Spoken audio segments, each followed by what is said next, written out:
Hola chicos, hoy veremos el sonido de la R y doble R.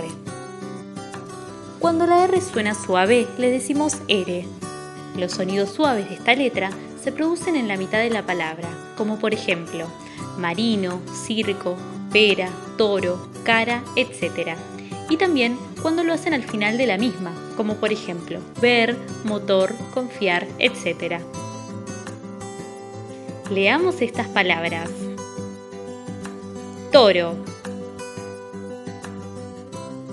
mandarina, circo.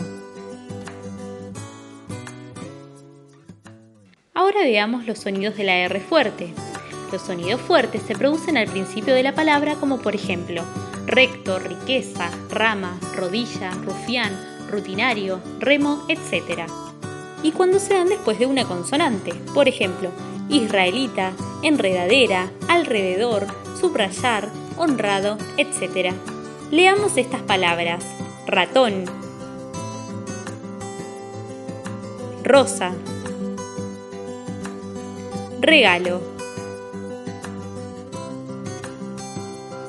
El sonido fuerte de la R también aparece cuando usamos dos Rs o doble R. Se escribe doble R solamente en los sonidos fuertes entre vocales, como por ejemplo, carrete, correo, ferrocarril, arroz, corrupto, arriba, hierro, arruga, carro, etc. Veamos más ejemplos con R fuerte. Rápido, rosado, risa, ropa, relato. El sonido fuerte de la R también aparece en la doble R. Por ejemplo, perro, torre, terremoto, sierra, morral. Ahora veamos más ejemplos del sonido de la R suave. Por ejemplo, arete, marinero, loro, torero, dorado. Te invito a pensar más ejemplos de los sonidos de la R. Adiós.